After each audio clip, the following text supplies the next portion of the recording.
right? Because we as men, we have this innate created part of us to be hunter-gatherers, right?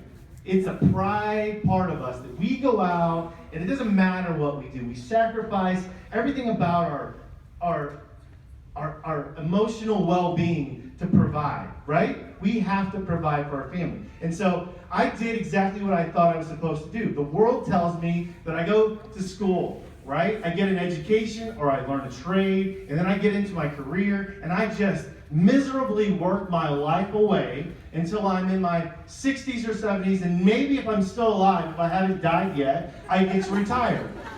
That's what the world teaches you. That sounds pathetic, but looking back on it, that's real.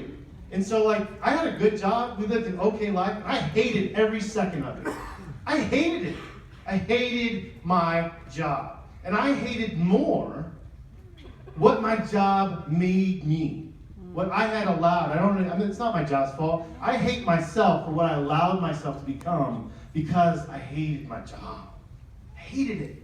I was a nasty, ugly person. Right? I was working hard. I cared more about what I was supposed to be doing according to the script of life instead of caring about how my wife was in the process of losing herself, how my kids were bouncing off the walls, how laundry was piling up at home. Like, I was frustrated. I was frustrated. And I didn't know that then. I was just going through the motions that I knew that I was supposed to go through because that's what guys do. Right? We just suck it up and we do it. And in the process, a lot of times some of us do stupid things, we act stupid ways, and sometimes we just suck. And I sucked, right? I was a horrible husband, I wasn't a good dad, and it was all of those things because I just had allowed this unfulfillment. I can't define it any other way than looking back on it, other than to call it unfulfillment. And so, you know, that's the meat part. Fast forward, right? Like, okay, so we always tell our story like we lived an alright life, which we did. I think right? we were in denial. We didn't live a good life. He made 6 figures, worked at the bank. He worked 60 plus hours a week, volunteered everything that he could. He was always gone. And now I look back, I know why he was gone, because work was stress, home was stress. He just wanted an escape. And he wanted an escape for everything that he did. And I started to feel like I took that personal. And I started like, where's my escape? Where's my outlet? And where did I go? Because I'm just this mom that wears the same pair of yoga pants day in and day out. And I was still living my dream, because I wanted this forever.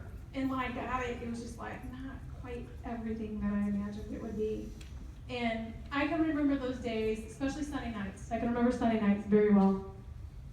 He became a totally different person on Sunday night. And I started to realize his job was killing him from the inside out. And that when I finally started to realize that this business could start to change our life, I knew there were other people that wanted that very same thing. And I could show other moms how to make nail money to find themselves back, to get the confidence to be able to go share somebody else about that nail money. And I started to invest in us. Because I knew he was my best friend, I knew he was hurting, I knew I couldn't fix it, because as a stay-at-home mom, I was doing everything that I could to hold the family together, but I couldn't financially fix that. And he was very financially minded. And so I thought, well, my next goal would be to do a date night. I'm going to pay for the babysitter. I'm still going to get my nails done. So I upped the ante a little bit, and I want to make sure that we can go on a date, and he doesn't have to even pay for a dime of it. Like, that card doesn't have to come out. I've got the cash on the table. And I did that, and he started to watch. And then my vision grew and grew and grew. I remember when I was a Ruby, and that was probably a couple months into the business, I started to think, oh my gosh, I think I have my hands on something here that's really big. And I saw how miserable he was. And again, I felt like I just kind of like, I didn't sit, I just kept going. Like, we can't do anything about it. It is what it is, right? You just keep grinding away and hope that it changes. And I remember being a Ruby and thinking to myself, there was guilt there for being a stay-at-home mom. Because I felt like I knew that God wanted me where I was. But it was hard to see my husband go to a place that he didn't want to go. And he carried the weight on his shoulders every day. And I couldn't do anything about that as a stay-at-home mom, but just push him on, give him a kiss, goodbye. But I thought, Ruby, I caught the vision that this business could literally change our lives drastically.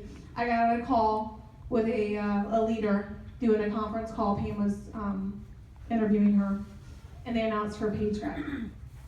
And they announced her paycheck at $25,000 that month.